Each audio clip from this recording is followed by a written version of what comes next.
The automatic sliding doors hissed open, and a blast of icy air swept into the lobby, disturbing the quiet hum of the hospital. Julie Thompson glanced up from her paperwork, expecting to see a late-night visitor, maybe an emergency patient. What she saw instead made her freeze. Standing at the entrance was a bull moose. The room fell silent, the usual bustle of the hospital replaced by the low rumble of the moose's heavy breathing. But before we start, smash the like button and make sure to subscribe if you haven't, and hit that notification bell so that you won't miss any new stories. Julie Thompson pulled her coat tighter around her as she walked briskly toward the hospital. It was her third consecutive night shift, and though she was used to the rhythm of her job, the exhaustion had begun to creep in. The hospital had its usual late-night buzz, subdued but steady. It was a routine she'd grown accustomed to, a comforting predictability in an often unpredictable world. As she hung up her coat and scarf, she glanced at the clock. 10:15 p.m. Just over 8 hours to go. By the time she settled behind the desk, the hospital had grown quieter. Julie began organizing the night's paperwork, flipping through patient files and jotting down notes. She glanced at the clock again. 11:00 p.m. The hours stretched before her, and she was already mentally planning how she'd break up the night. Rounds at midnight, a quick snack around 2 a.m., and maybe a few minutes to read the book she'd tucked into her bag. Just as Julie was about to settle into her routine, the automatic sliding doors hissed open. A blast of cold air swept into the lobby, momentarily disturbing the warm stillness. Julie barely looked up. She assumed it was a late-night visitor, or perhaps a patient needing urgent care. But then, a collective gasp rippled through the room, breaking the quiet like a dropped plate shattering on tile. Julie's head snapped up, her coffee forgotten on the desk. Her heart skipped as she saw every set of eyes in the lobby fixed on the entrance where a massive figure now stood.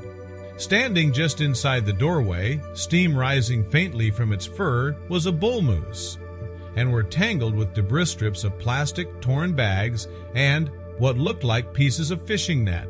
The moose stepped further inside, its hooves clicking against the tile floor, and paused.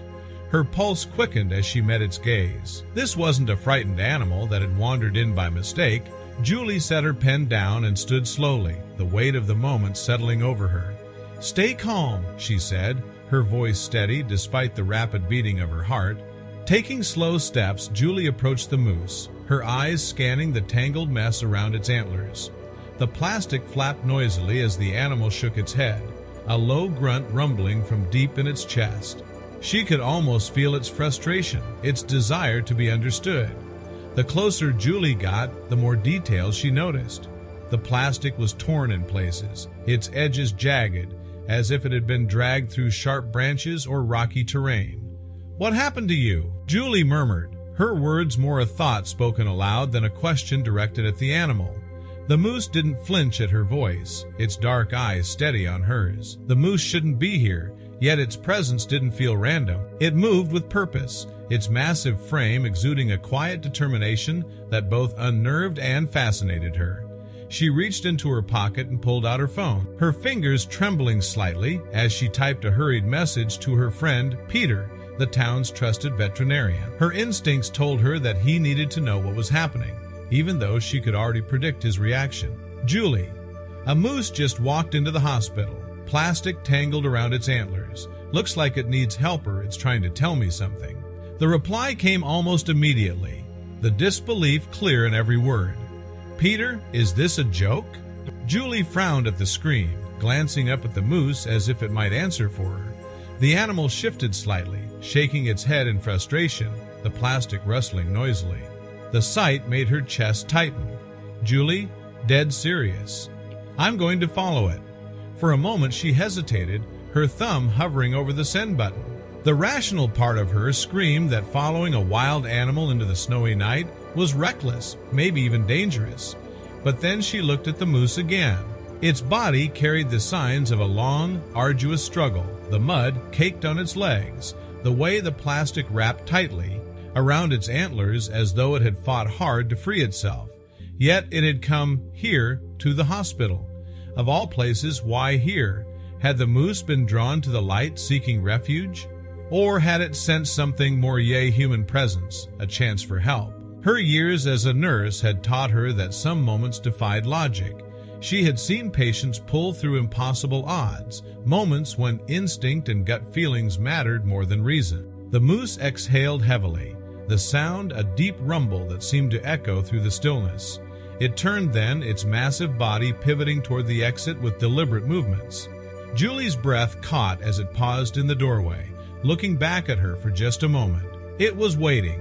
She hesitated for only a moment, glancing around at the other nurses and staff, their wide-eyed stares a reflection of her own uncertainty. But something inside her stirred an unshakable conviction that this wasn't a chance encounter. The moose needed her, or maybe someone else did. Grabbing her coat, she sent the message to Peter with a firm press of her thumb. Then she stuffed the phone into her pocket and hurried after the animal. Her boots crunched against the tile floor, echoing in the otherwise silent lobby. As she stepped into the cold night air, Julie felt the weight of her decision. The rational part of her still whispered doubts, but the moose's steady pace ahead silenced them. It moved with such clarity of purpose that Julie couldn't help but believe it knew where it was going. The snow swirled around her, the distant glow of the hospital fading. She didn't know what lay ahead, and she couldn't stop hearing her own voice, asking, "Will this be okay?" in her head. Outside, the cold bit at her face, snow falling under the glow of streetlights. Julie pulled her coat tighter against the wind. Ahead, the moose stood at the edge of the parking lot, its antlers casting jagged shadows. Then, with a low snort, it began to walk.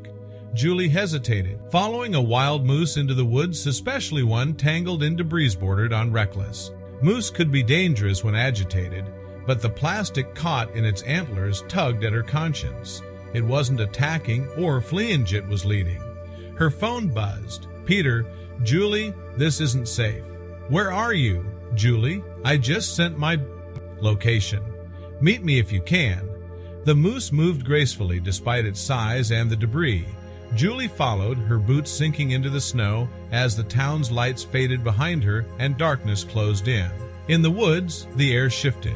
Snow muffled her steps, and towering trees blocked the moonlight. Her flashlight flickered across the uneven ground, shadows twisting with each step. The moose's deep tracks were her only guide. Occasionally, it stopped, glancing back. The plastic tangled in its antlers glinted faintly in the dark.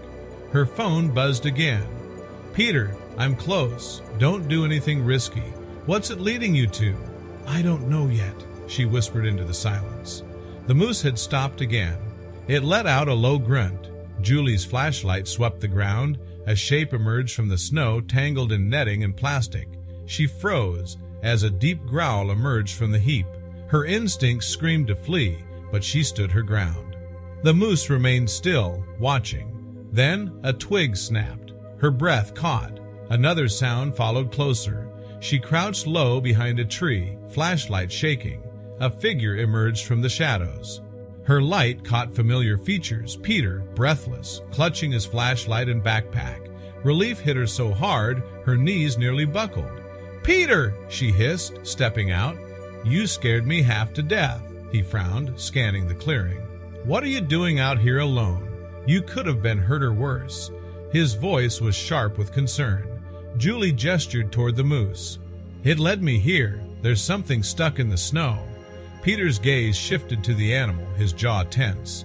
Even with his experience, he didn't fully trust it. "It's still a wild animal, Julie. Just because it's calm now doesn't mean it can't turn on us. Be careful." Julie nodded, but her focus was already on the shape ahead. Together they approached, their flashlights revealing a tangled mass. It shifted, and the low growls intensified. Peter frowned. "I can't tell. It's too dark, and the debris is covering most of it, but it's scared and possibly dangerous." Julie's heart pounded as she knelt, trying to keep her flashlight steady. The growling softened to whimpers. "We can't leave it here," Peter hesitated, glancing warily at the moose and the shape before nodding. "Let's get it free, but be ready to back off." He carefully knelt beside the creature and pulled out scissors. Julie held the light. Steady as he began cutting through the tangled plastic and netting, the mess clung stubbornly, wrapped tight around the animal's limbs and fur. "This is bad," Peter muttered. It's wound too tightly. No wonder it couldn't move. Julie stayed alert, scanning the woods around them. The forest seemed to press closer with every passing second. Even the moose stood still, a silent guardian just beyond the clearing. After a tense few minutes, Peter gave one final snip. The last of the debris dropped away, revealing a small, trembling body. Julie gasped. Is it even alive? The creature whimpered faintly but remained still. Peter leaned in, brow furrowed. It's alive. Injured but alive. We can't leave it here. It won't survive the night. Without waiting, Peter lifted it into his arms. Julie winced. Are you sure it's safe to move it? We have no choice, he replied. We'll be careful. Julie led the way, her flashlight sweeping the dark path. The moose watched them for a moment, then turned and vanished into the woods, its strange mission complete. The walk back was grueling. The wind bit harder, the snow deeper. Julie kept checking over her shoulder while Peter trudged behind her, the injured creature cradled in his arms. Finally, the hospital lights emerged through the trees. Julie surged forward, adrenaline carrying her the final stretch. They burst into the lobby, startling the few staff on duty. Julie didn't hesitate. We need a quiet room now. A nurse led them to an exam room. Peter laid the animal on the table. Julie flipped on the overhead light. They both stared, momentarily stunned. It's a dog, Julie said softly. A large, shaggy mutt lay before them, filthy but unmistakably canine. It whimpered again, its tail giving the faintest wag. Peter exhaled, reaching for supplies. All that, and it's just a stray, he murmured. Let's patch it up. Julie stayed close, gently stroking the dog's head while Peter examined its injuries. Dehydrated, exhausted, sprained paw. But it'll be fine, he said. It's a tough one. Julie felt the tension in her chest ease. Relief swept over her like a wave. You're safe now, she whispered. Peter wrapped the paw in a splint, then covered the dog with a blanket. We'll keep it overnight, but after that? Julie scratched behind its ears. I think it's already found its home. By dawn, the hospital buzzed with the tale of the moose and the mysterious rescue.